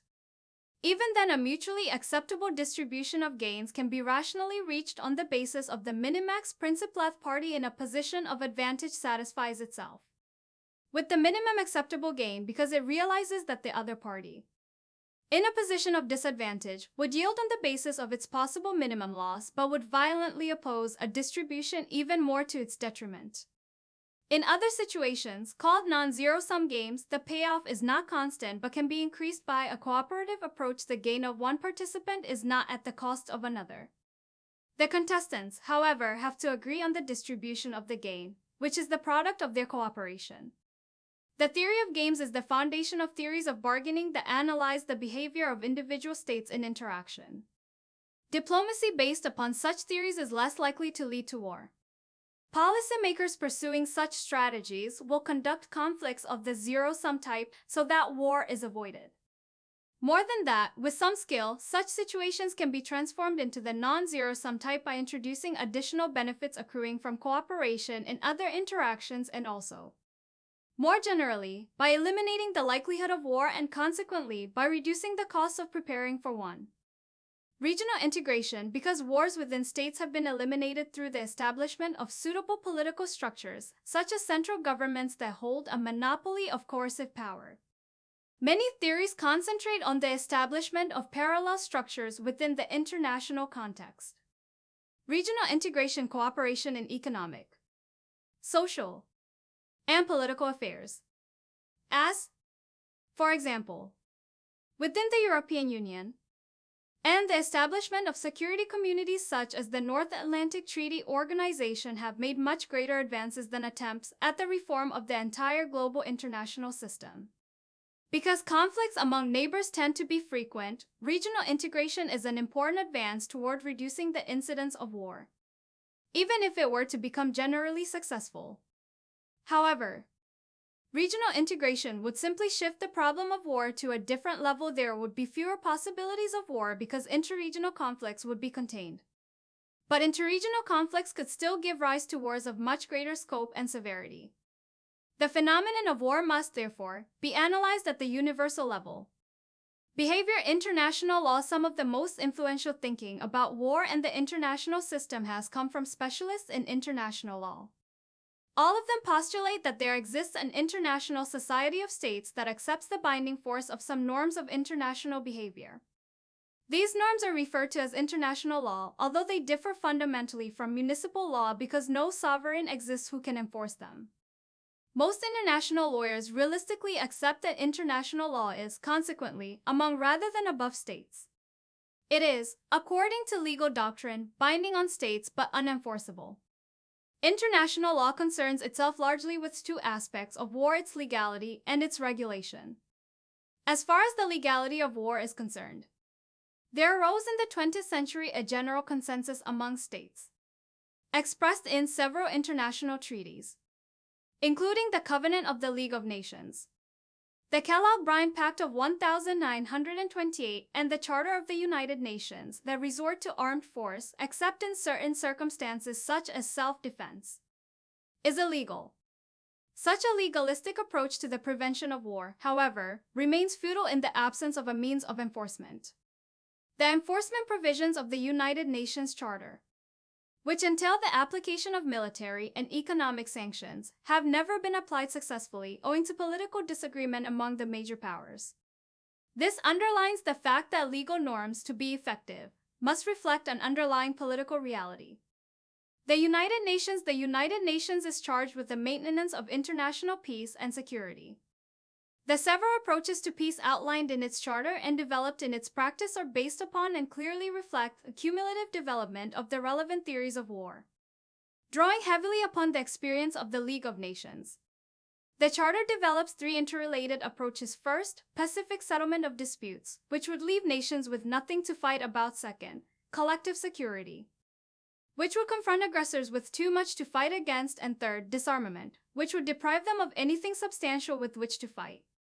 Peaceful settlement of disputes. Pacific settlement of disputes is based upon the assumption that war is primarily a technique for settling disputes, although it can, of course, also serve other purposes, such as allaying fears and seeking status. Further assumptions are that war frequently comes about because of the unawareness of decision makers of the possibility of settling disputes peacefully to the mutual advantage of both sides, and unawareness due to mere ignorance, pride, lack of imagination, or selfish and cynical leadership. It is thus possible that international organizations can contribute to the prevention of wars by devising and institutionalizing alternative peaceful techniques for the settlement of disputes and by persuading the states to use them. The scope of this approach is limited, for states are notoriously reluctant to abide by impartial findings on matters they regard as being of vital importance. Hence, what the procedures really offer is a means of slowing down the progression of a dispute toward war, giving reason a chance to prevail. Collective security is an approach to peace involving an agreement by which states agree to take collective action against any state defined as an aggressor. Leaving aside the problems of settling disputes or enforcing law or satisfying justice, it concentrates upon forestalling violence by bringing to bear an overwhelmingly superior international force against any aggressor.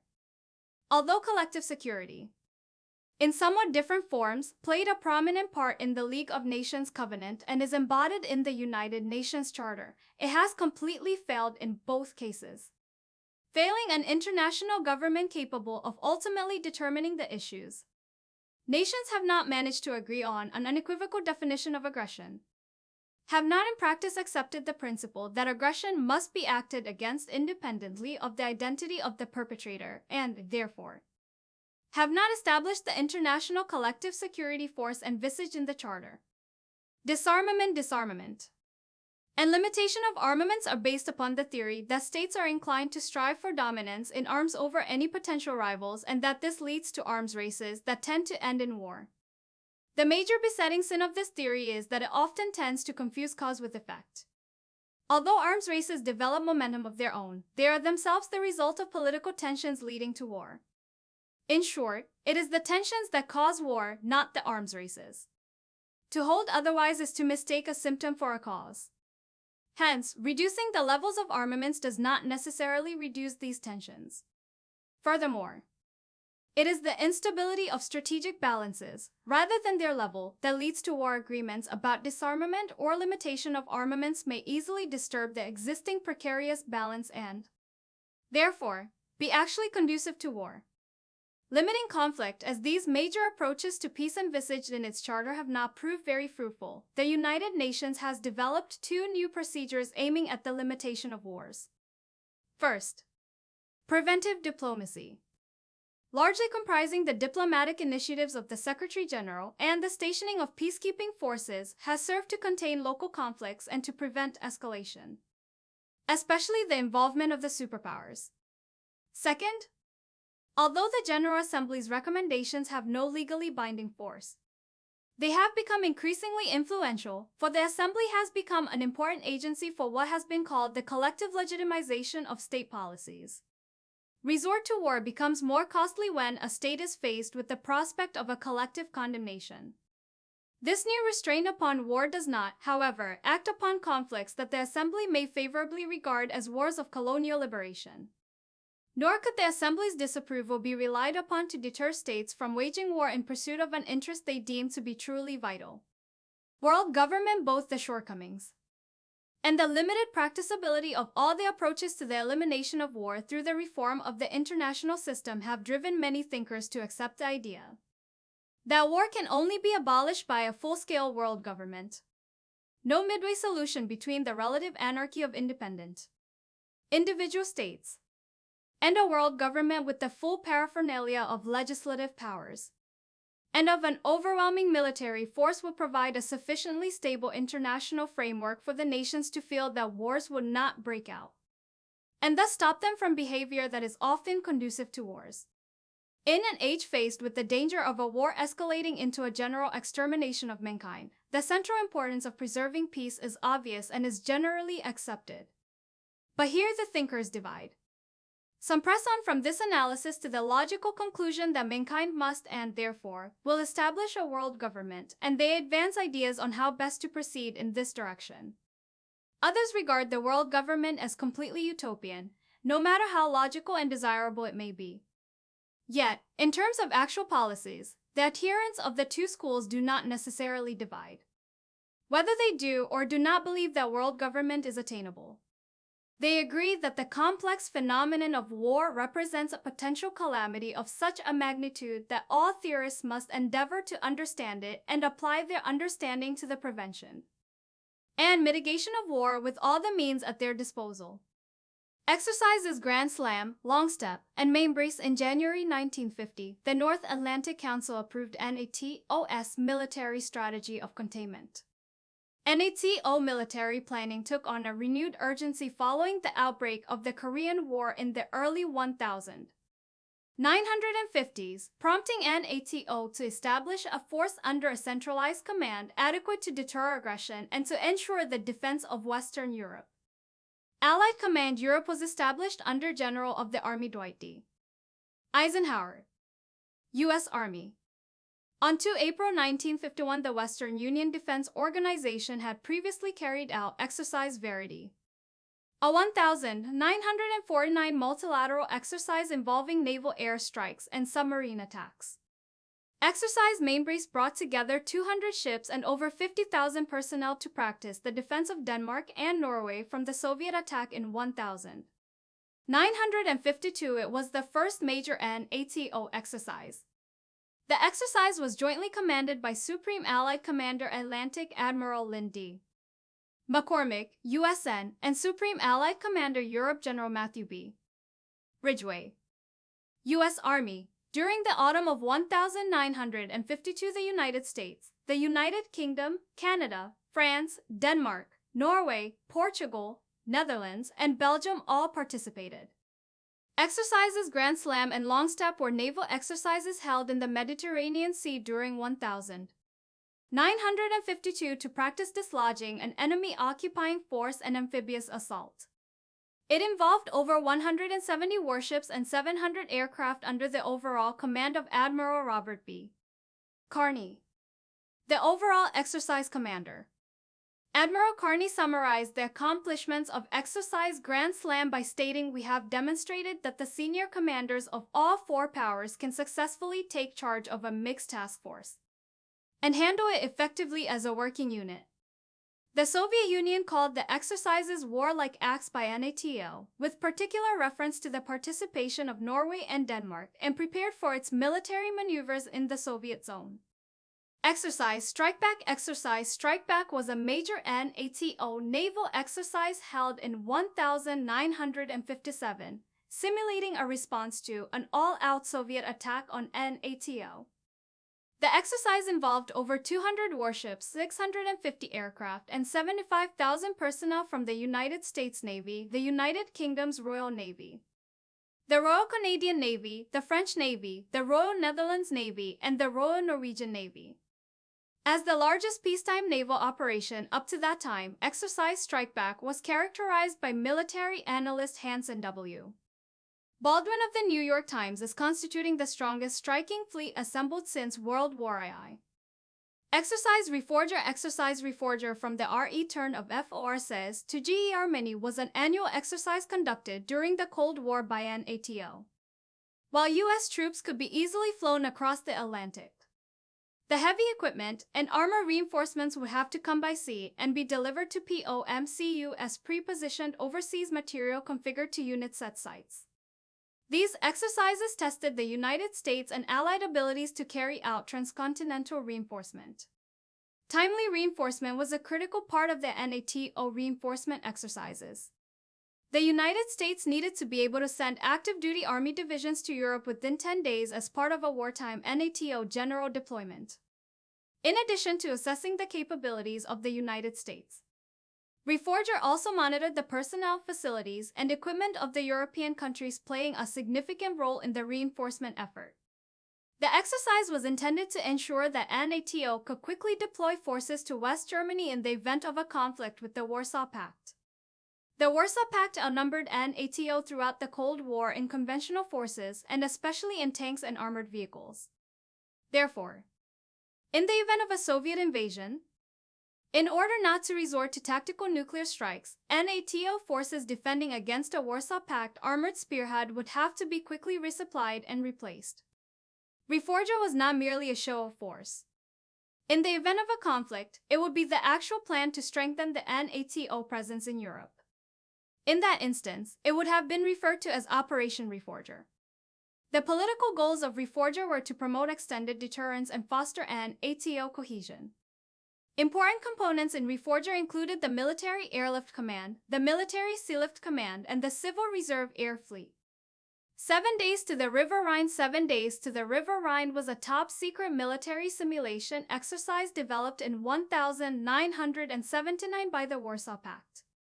It started with the assumption that NATO would launch a nuclear attack on the Vistula River Valley in a first strike scenario, which would result in as many as 2 million Polish civilian casualties.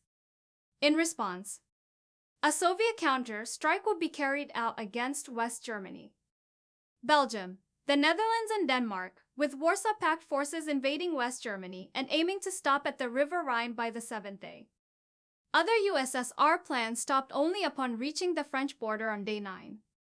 Individual Warsaw Pact states were only assigned their subpart of the strategic picture. In this case, the Polish forces were only expected to go as far as Germany. The 7 Days to the Rhine plan envisioned that Poland and Germany would be largely destroyed by nuclear exchanges and that large numbers of troops would die of radiation sickness. It was estimated that NATO would fire nuclear weapons behind the advancing Soviet lines to cut off their supply lines and thus blunt their advance. While this plan assumed that NATO would use nuclear weapons to push back any Warsaw Pact invasion, it did not include nuclear strikes on France or the United Kingdom. Newspapers speculated when this plan was declassified that France and the UK were not to be hit to get them to withhold the use of their nuclear weapons. Exercise Able Archer. Exercise Able Archer was an annual exercise by the U.S. European Command that practiced command and control procedures, with emphasis on the transition from solely conventional operations to chemical, nuclear, and conventional operations during a time of war. Able Archer 83 was a 5-day North Atlantic Treaty Organization and ATO command post exercise starting on 7 November 1993.